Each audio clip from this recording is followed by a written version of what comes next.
Josh, great to speak with you. Hospital administrators are investigating 3 staff members for allegedly trying to access the medical records of the Princess of Wales during her recovery from abdominal surgery back in January. The London clinic has been a go-to hospital for other members of the royal family, including King Charles, who's of course undergoing treatment for cancer. Josh, what's the latest on this? Well, the latest is that 3 members of staff are believed to be suspended for attempting to access the private medical records of Princess Catherine. Let's be clear here. This is huge. This is a massive security breach. This is not just one of the best hospitals in London, but one of the best private hospitals in the entire country, known for its discreet treatment of members of the royal family. We know that this was also the hospital where His Majesty the King underwent that procedure for that enlarged prostate as well. So although it's not believed that his records were also a part of this of the breach here, we know that the CEO of the hospital has broken his silence, stating that they will take disciplinary measures here. We know that Princess Catherine has been informed of the potential breach here, of this potential private medical record security breach here. This is one of the 2 go-to hospitals in London that I would say, of course, not just the Lindo Wing in Paddington, where Princess Catherine gave birth to all 3 of her children, but also we know that King Edward VII Hospital, another prestigious private hospital, has also been the location where other royals have been treated, such as Princess Anne, such as Her Majesty the Queen, or I should say Her late Majesty Queen Elizabeth II. But this is pretty significant, and it is yet another hurdle, so to speak, for Princess Catherine. This is yet another thing to add to the already long list, the litany of problems that she has been facing in her road to recovery. I just want to put it out there now. This is getting absolutely ridiculous. The amount of conspiracy theories that we've seen online, people calling into question, even TMZ is calling into question the video of Princess Catherine that they themselves ran on their channel, which is absolutely, it is beyond ridiculous. And actually, I once agree with a certain member of The View, Whoopi Goldberg, who literally, as the other members of the panel delved into conspiracy theories, she literally sat on back and said the points of, we know where she is, the palace have stated where she would be, enough's enough already.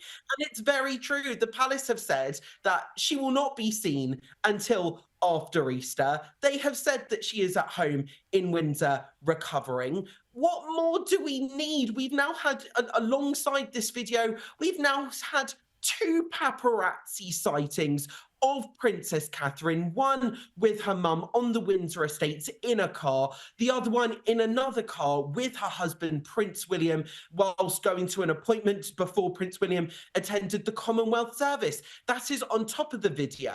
And bearing in mind, okay, there were a litany of problems with the Mother's Day video, but the fact of the matter is, what is not being put into doubt is it is a picture of Princess Catherine smiling with her 3 children. Enough is enough. In the words of the Sun newspaper on their front page, lay off Kate.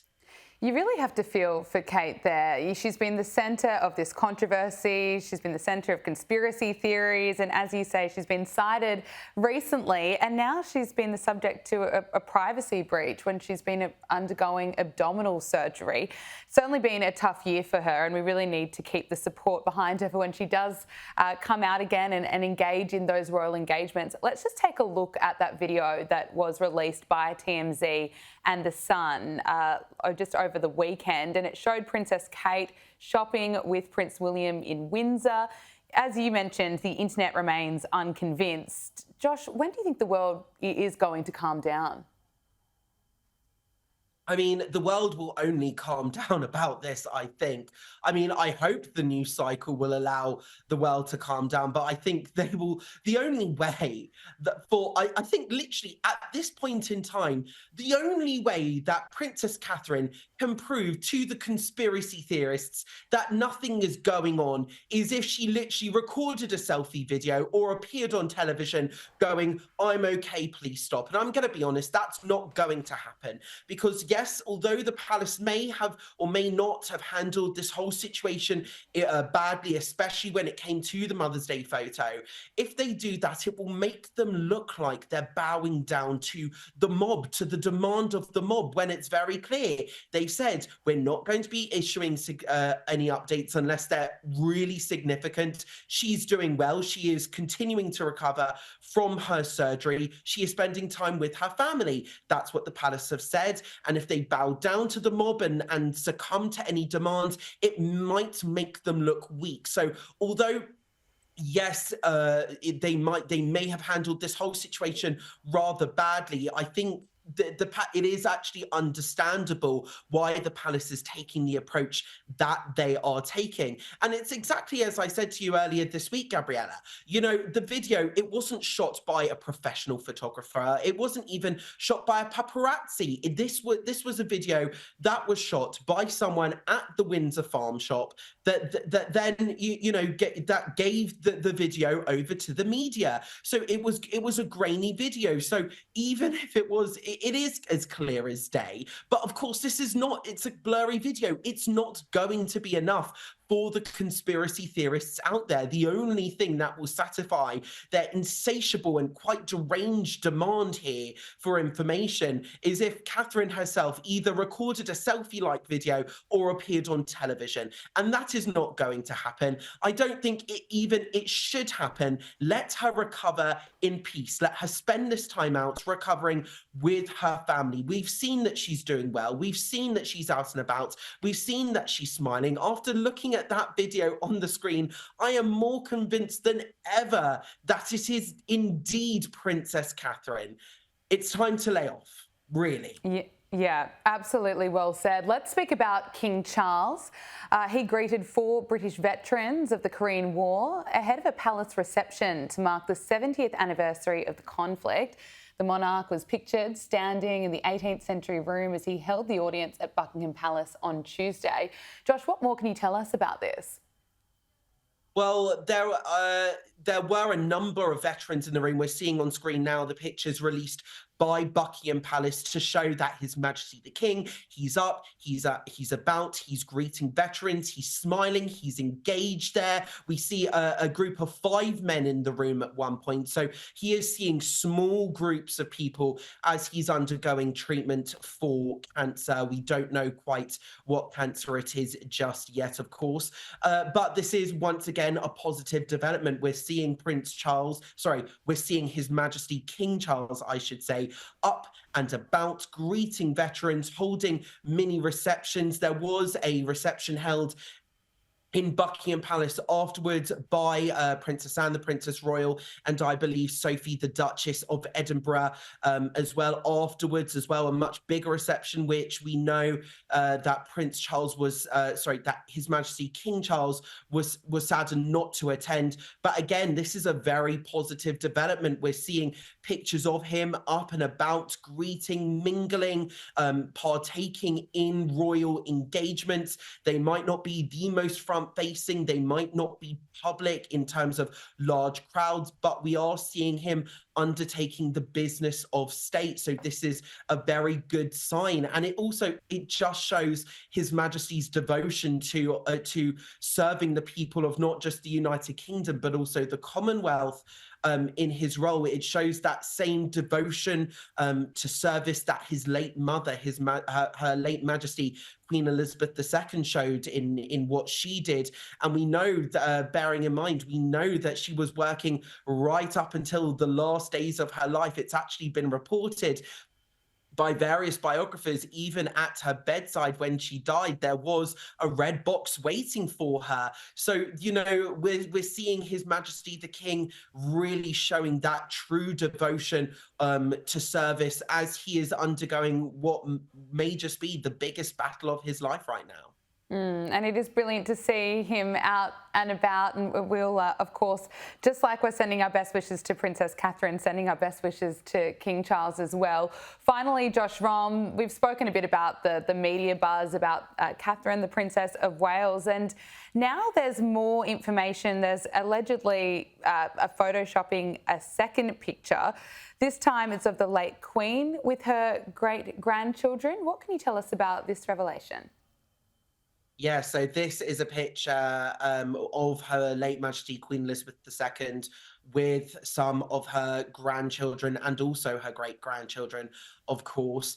And we see it's a rather late picture of her later on in life, but Reuters have pointed out that there are at least not four, as might be highlighted in that photo by the production team, but actually there may be up to 8 alterations that were amended to this photo. So we know that this was a photo of Her Late Majesty the Queen, released in 2022 by Princess Catherine and her husband Prince William.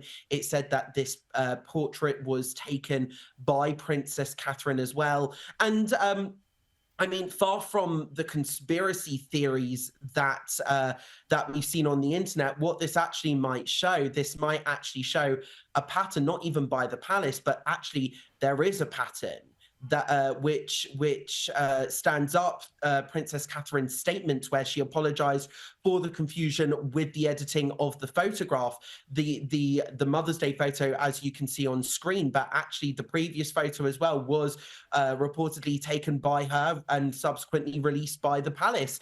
So what this does, it shows that there is a pattern that stands with the statement that Princess Catherine, in her capacity as an amateur photographer, may have made some edits to several photographs that she has taken and that the palace have subsequently released, seeming to signify that there is no big conspiracy theory here. There's nothing really under the surface going on. It's simply an amateur photographer undergo at trying to edit and improve her own amateur photographs that she's taken. Lovely photographs with inconsistent edits. And we know that she's an amateur photographer. We're not expecting her to be a professional photographer because she's so busy usually with her royal duties. But this shows a pattern of behavior by the palace. It might pull into question the palace's reputation as a reputable source, and we may wonder going into the future what other photographs may be doctored or may be edited. And I think the palace, there are lessons to be learnt here by the palace, not to edit any photos going into the future, or at least if photos are edited, they need to make it clear that photos may or may not have been doctored.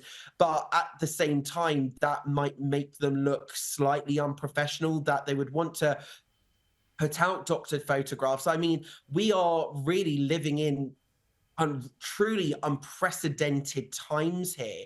We know that Prince William and Prince Charles have wanted, we know that Prince William and King Charles have wanted to not just strip down the monarchy, but modernize the monarchy. We're living in a digital age. They want to have a front-facing monarchy that is fit and adaptable for a modern age, but with that comes other responsibilities that the institution might not have previously taken into account. So I think the palace might really have to take a look at themselves going into the future of how they operate in this modern age. Absolutely. Well, they can't do this again where they're throwing the Princess of Wales under the bus for her editing. I think the palace has a lot to learn from the controversy that we have seen over the past couple of weeks. Josh Rom, thank you so much for making the time to speak with us here on Power Hour. Great to speak with you.